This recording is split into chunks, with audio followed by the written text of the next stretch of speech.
Hi guys! On se retrouve pour une deuxième vidéo pendant cette période des fêtes. Alors j'espère que tout le monde va bien, vous êtes tous bien entourés de votre famille. C'est la fin d'une longue année qui se termine. Donc je vous souhaite plein de bonnes choses pour l'année 2022, amour, santé, bonheur, gloire et beauté, voilà, tout ce qu'on peut vous souhaiter. Et du coup avec la vidéo du jour, on va rester dans le thème de Noël et des fêtes, avec 10 histoires de Père Noël qui n'ont pas été très sympas, on va dire.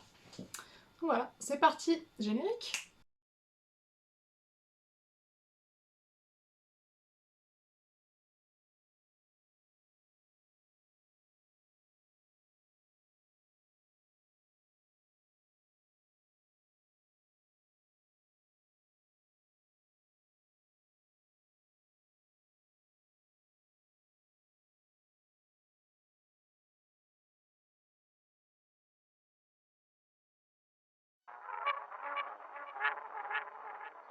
Au printemps 2008, Sylvie Ortega, une américaine de 43 ans, se sépare de son mari Bruce au bout de 2 ans de mariage. Donc son mari lui aurait caché qu'il avait abandonné une enfant handicapée qu'il avait eue d'une précédente union. Les avocats témoignent et disent qu'il n'y avait pas d'animosité pendant le divorce, donc tout s'est bien passé, en apparence seulement. Parce qu'en fait, pendant des mois et des mois, Bruce a ruminé donc, la rupture, qu'il n'a pas du tout acceptée. Et le soir de Noël, donc le 24 décembre, il loue un costume de Père Noël, il prend des armes semi-automatiques, un jerrycan d'essence, et il prend la route direction son ex-belle-famille. Donc à 23h30, la petite Katrina, 8 ans, elle entend la porte sonner. Inconsciente du danger, elle va ouvrir la porte. Là, elle voit un Père Noël, donc elle, toute contente, elle regarde ses cousins, et puis elle commence à s'écrier « C'est le Père Noël, c'est le Père Noël !» Sauf qu'en fait, c'était son oncle Bruce et il avait pas de cadeau pour eux, à part des armes. Donc en guise de réponse, il lui tire une balle dans le visage, et sans hésiter, il continue sa progression dans la maison qu'il connaît par cœur, vu que c'est la maison de ses ex-beaux-parents. Le bruit des balles remplace malheureusement celui des chants, et 9 personnes s'écroulent, dont Sylvie Ortega, ses parents, ses 2 frères, leurs épouses, ainsi qu'une sœur et un fils de 17 ans. Donc toutes ces personnes laissèrent au total 16 orphelins derrière eux. Donc une fois qu'il a vidé ses chargeurs, ça l'a pas arrêté, parce qu'il faut savoir qu'en guise de hotte, en fait, il avait un compartiment pressurisé, avec des litres et des litres d'essence à l'intérieur. Donc il a aspergé tout le sol de la maison avec, et il mit le feu avant de partir en prenant la fuite dans sa voiture. Donc son frère le retrouvera mort à 3h30 du matin chez lui. Il a laissé le costume du Père Noël dans sa voiture. Les enquêteurs ont aussi retrouvé 17 000 $ et un billet pour le Canada. Donc voilà. Après, à savoir, le petit miracle dans tout ce drame, si on peut dire ça comme ça, c'est la petite Katrina qui a été retrouvée vivante. Donc aujourd'hui, elle va bien. Et sa mère, donc la sœur de Sylvie Ortega, a même adopté du coup les enfants de Sylvie légalement. Le 24 décembre 2011, à Grapevine au Texas, Aziz Yazdanpana sonne chez son ex-femme, habillée en Père Noël, le soir du réveillon, et s'invite à la soirée, donc au repas des fêtes. Ils sont pas tous ravis de sa présence là-bas, puisque sa nièce envoie un message à son ami en lui disant bah, « Super, mon oncle est là, en plus il est habillé en Père Noël, génial ». À 11h15, elle renvoie un message en disant « Maintenant il va se la jouer Père de l'année en plus, alors qu'il est jamais là, c'est génial ». Ça sera malheureusement son dernier texto, puisque juste après, Aziz se saisit de son revolver et assassine toute sa famille. Il tue son ex-femme, son fils, sa belle-fille, sa belle-sœur, son beau-frère, ainsi que leur fille. Et il finit par se suicider, du coup, en faisant au total 7 morts. Donc tout ça, en fait, viendrait du fait qu'il n'ait jamais réussi à supporter que son ex-femme, du coup, le quitte, et qu'elle s'en sorte très très bien sans lui. Voilà. Logique, hein. Le 31 décembre 2016, à Istanbul, donc c'est la soirée du Nouvel An, la fête bat son plein, et dans une des discothèques du quartier chic de la ville, un homme rentre déguisé en Père Noël. Les personnes à l'intérieur ne le savent pas encore, mais à ce moment-là, ils venaient d'abattre les vigiles qui étaient devant la discothèque.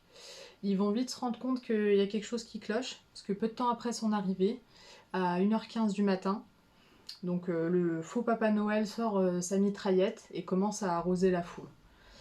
Il faut savoir qu'il a tiré environ 180 balles pour 600 personnes qui étaient présentes au total dans la discothèque. 39 personnes sont décédées et 70 sont blessées. Après son attaque, il a pris la fuite. Il a vite été retrouvé, enfin identifié et retrouvé.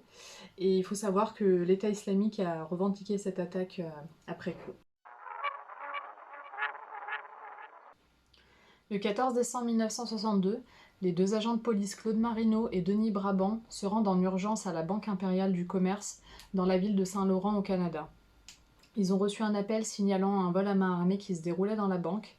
Donc la caissière a pu donner l'alerte avant que l'un des braqueurs n'enjambe le comptoir et l'immobilise. Les deux agents de police sont les premiers arrivés sur les lieux. Un des braqueurs, déguisé en Père Noël, les voit. Il sort par la porte avant et les fusille avec sa mitraillette. Pour être bien sûr qu'ils soient bien décédés, il continue à leur tirer dessus en fait pendant qu'ils sont immobilisés au sol. Une vaste chasse à l'homme commença alors. Les trois suspects ont heureusement vite été arrêtés et ils ont tous les trois écopé de la prison à vie. Le 6 janvier 2012, à Jaffa, en Israël, Gabriel Kadis, le président des chrétiens orthodoxes de la ville, se fait poignarder à mort par un homme déguisé en Père Noël, pendant une fête chrétienne devant son église. Au début, les autorités pensent que c'est sûrement un meurtre religieux, mais il apparaîtrait en fait que ça serait plutôt perpétré par quelqu'un à l'intérieur de l'institution avec qui il était en opposition, donc sur des conflits immobiliers, des conflits de pouvoir, etc. Mais il faut savoir qu'à ce jour, l'affaire n'a toujours pas été officiellement résolue. Le 31 octobre 2017, au Texas, Randall Jones donne une petite fête chez lui à l'occasion d'Halloween. Voilà, pour son déguisement, il n'a rien trouvé d'autre sous la main qu'un déguisement de Père Noël. Donc voilà, ses amis arrivent, ils discutent, ils boivent des bières, ils s'amusent, etc. À 6 h du matin, Randall, bien éméché par la boisson, décide d'aller dormir. Puis une fois qu'il est couché, il se ravise et puis il veut retourner au salon, donc il y va. Sauf qu'il retourne avec son arme à la main. Et il commence à tirer par terre. Donc son ami Michael McCloskey décide de le raisonner. Il essaie de lui attraper son pistolet et de le calmer. Et le pauvre se fait cribler de balles, ainsi que 3 autres personnes. Malheureusement, Michael est mort suite à ça. Et donc Jones a été arrêté et mis en prison suite à cette histoire.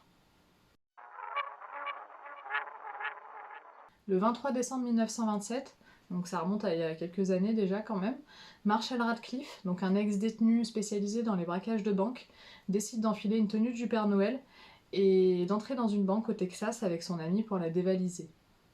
Une fusillade commence avec la police sur place, 3 agents sont morts, donc les braqueurs repartent avec un paquet de quelques milliers d'euros et 2 otages pour couvrir leur fuite, à savoir que leurs 2 otages étaient 2 fillettes de 10 et 12 ans. Finalement arrêtés, ils ont été pendus et lynchés. Le 11 décembre 2004, à Atlanta, en Géorgie, Elkin Clark, un employé d'un centre commercial, jouait les Pères Noël ce jour-là. Et il est convaincu que Annie Nelson, donc une chrétienne évangéliste, une vieille dame de 74 ans, lui avait volé ses chocolats. Donc les deux commencent à se disputer. Ça escalade très vite. Clark commence à péter littéralement un plomb. Il se saisit d'une planche en bois et il frappe la vieille dame de toutes ses forces avec. Donc la pauvre, elle meurt de ses blessures à l'hôpital au bout de 6 semaines et Clark est donc inculpé pour meurtre. Et le vol des chocolats n'a jamais été prouvé. Voilà. Fin novembre 2005, à Londres, un homme se déguise en Père Noël et poignarde à mort un inconnu chez lui dans son appartement. La victime s'appelait Sikandar Shahin, il a réussi à décrire ce qui s'était passé avant de mourir. Mais malheureusement, le tueur n'a jamais été retrouvé. Bruce McArthur était un homme de 66 ans qui habitait à Toronto, au Canada. Donc il exerçait le métier de paysagiste et de Père Noël dans les centres commerciaux à ses heures perdues, mais il n'était pas que ça malheureusement.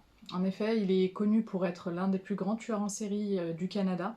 Il aurait tué au moins 8 hommes entre 2010 et 2017. Il avait un mode opératoire bien précis, donc il draguait ses futures victimes sur des chats en ligne ou dans des bars.